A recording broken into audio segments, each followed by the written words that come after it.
In some ways, I think it's quite disappointing seeing these bars because the gold is an exciting element. It has interesting chemistry and it's just sitting here doing nothing.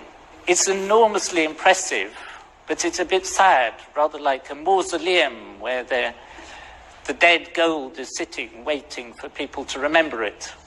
Could be doing exciting reactions and so on. We're in the vault, the bullion vault of the Bank of England. I've never seen so much gold. In fact, I've never seen so much of any element.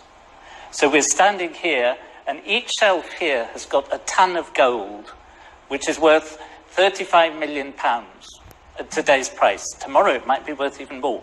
It's very secure. We've been through a whole series of security checks. No money is allowed here to make sure we don't take anything out.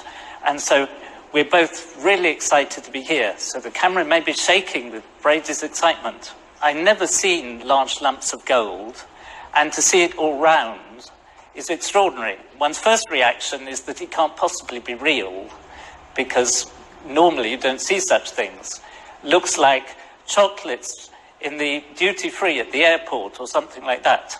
But these really are solid gold bars, and it's quite extraordinary.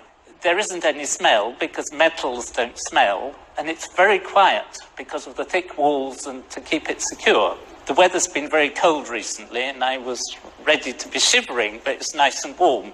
But I suppose gold colour also gives you a feeling of warmth, so it may be partly psychological. The reason why the bank has got this store is because not only the Bank of England, but other central banks like to keep some of their money reserves in gold, because the price of gold is very stable, or the value of gold, compared to the value of currencies, which can go up and down. And so every country has a certain proportion of its reserves in gold. And if you look at the statistics, the UK at the moment has about 310 tons of gold in its reserves. But there's much more gold here than that, because it belongs to all sorts of people, not just to the Bank of England. This vault is part of a complex of different rooms. I haven't seen the other rooms, but all together, if you look at the bank's annual report, it's worth £197 billion. That is £197,000 million. And that's quite a serious sum of money. People buy and sell the gold, and each block of gold has its own number, like your car has a registration number, and when people buy and trade the gold, they don't actually take the bar home, but just that number is transferred from the seller's account to the buyer's account. And the gold just sits here quietly. Apparently the oldest bar of gold here has been here since 1916. That's the First World War, nearly 100 years ago. But the beauty of gold as a chemical element is that it's very unreactive. So it looks just the same now as it did in 1916. It hasn't tarnished, it hasn't got oxide layers on the surface, it hasn't started creeping, changing its shape and so on. So come over here, because they've given me two bars that we can look at. So we've got two different bars of gold, which are both the so-called London Good Delivery bars, which means that their weight is in a certain limit range. And in fact, each of them has its precise weight put on them in a rather strange unit called a troy ounce. So this one is 399.100. This one was made in Australia, and this one apparently came from Switzerland and is slightly heavier, 400.075. I must say this one looks much nicer, it's polished more, and this one looks a bit like a loaf of bread, but it's rather a miserable loaf of bread, but a pretty fantastic lump of gold. Now, one of the things you know about gold is that it's really heavy, so I'm going to see whether I can actually lift this with one hand. And I can sort of lift it, but not easily. Two hands is quite easy.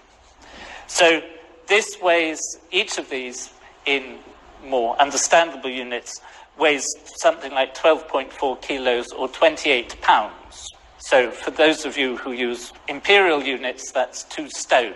Each of these is worth about £435,000. You could buy 2 quite nice houses for a block like this, or for a whole shelf of these, which contains a ton, you could buy 137 of the upmarket Rolls-Royce cars. So take your choice. These blocks are a bit like bricks. And if you took all the gold that had ever been mined and put them together like a construction kit to make a big block, you would end up with a block that was 20 meters cubed. That's 60 feet on each side, which would easily fit, for example, under the legs of the Eiffel Tower. Wouldn't look all that big just as a building on a street. And that's all the gold there ever has been. I did a little calculation on the way here that I weigh about the same as 6 of these bars of gold, which means that if I were worth my weight in gold, I'd be worth a bit over £2.5 million. I was a bit disappointed, thought I might be worth more. Barakatah Yahweh, Barakatah Yahushai, Barakatah Yahweh, Bahashem Yahushai, Bahashem Rakakwadash. Double honors to the apostles and elders of Great Millstone, peace and salutation of the Akim, pushing out the word and truth and sincerity of the hopeful elect around the globe. All right, we'll get right into the precept, all right, for this hoarded wealth, this hoarded gold, which is a natural resource that could be used in so many different ways, much better ways than just being hoarded away. But it just shows that the way that the cave beasts that are ruling, the elites, their greed, okay, is why the whole world is out of whack. This is all part of them not being fit to rule, and this is why they do shit like this, because it's all about money, greed, and power with them, and generational wealth, and thinking that their houses will continue forever, as the scriptures say, because they don't believe that there's a judgment for all this rape, robbery, and murdering and pillaging that they've done, right? But that's why there's accounts like this in the scriptures speaking on this devil's downfall. Job 20:4 reads, "Knowest thou not this of old, since man was placed upon earth, that the triumphing of the wicked is short, and the joy of the hypocrite but for a moment." Why is he the hypocrite? Because they pretend to be a godly so-called Christian society, and God we trust, all right? But there's people starving. There's people starving. There's millions of people starving, sleeping on the streets, all right? There's more boarded up houses than there is homeless people, okay? Because of the imbalance and the robbery and the crookery of this devil and things like that, hoarding gold, all right? When just one of those blocks of gold could get these people a nice community, a center going, so get some of this real estate that's just sitting there, boarded up houses, and actually give back to the community in ways that are going to be of substance. Give people back land, all right? Expand the redlining and all the bullshit that we're constrained and oppressed by. But it shows that these people are the devil and they can't do right, because how the scriptures say that though favor be shown to the wicked, he will not do righteousness. He will not learn righteousness. And this devil has the resources, has the book in hand, all right, because he uses it to rule on the left-hand side, but he could use it to do good, all right?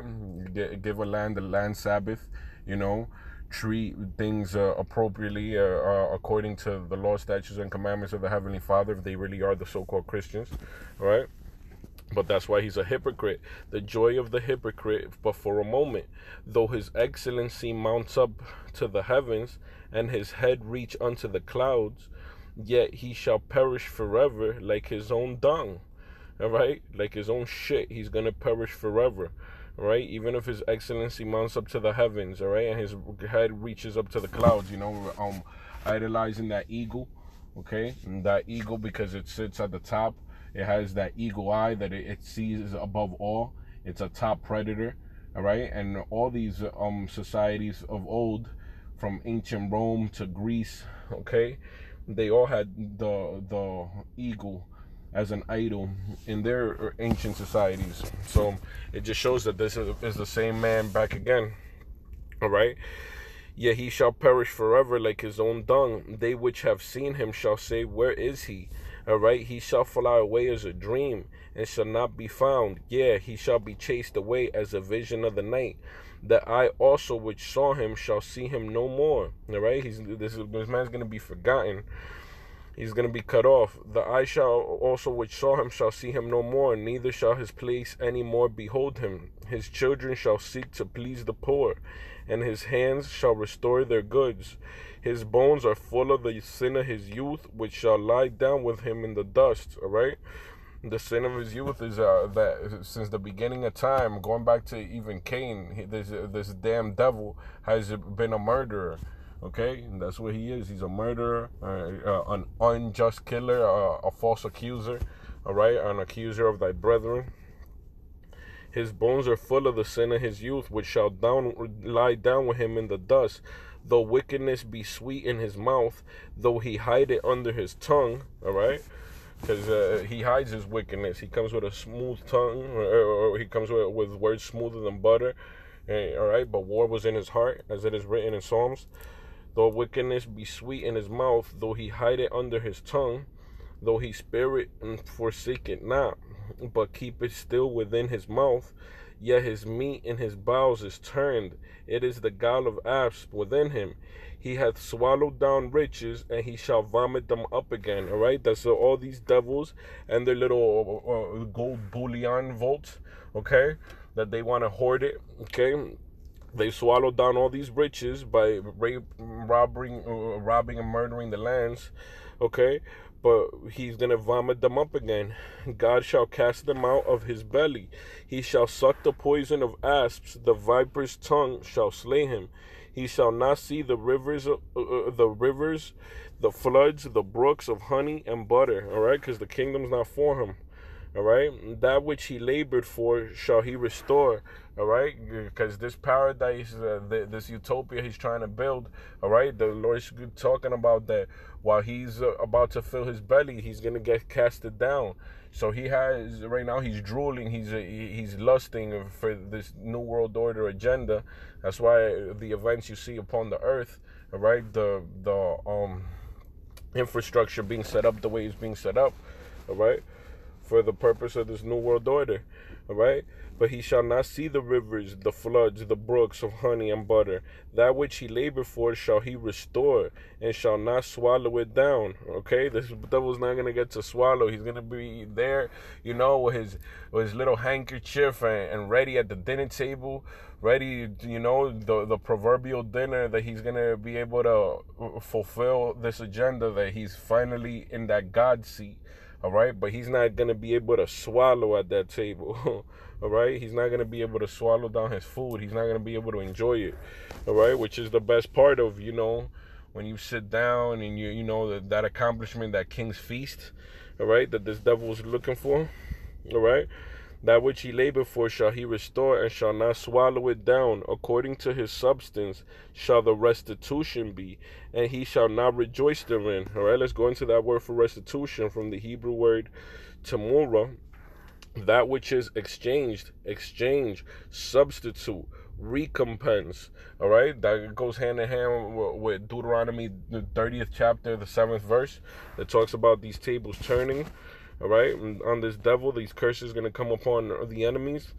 All right, according to his substance, which was nothing but wickedness, shall the restitution be, and he shall not rejoice therein. All right, because it is a fearful thing to fall into the hands of the Heavenly Father, especially if you've been nothing but wicked.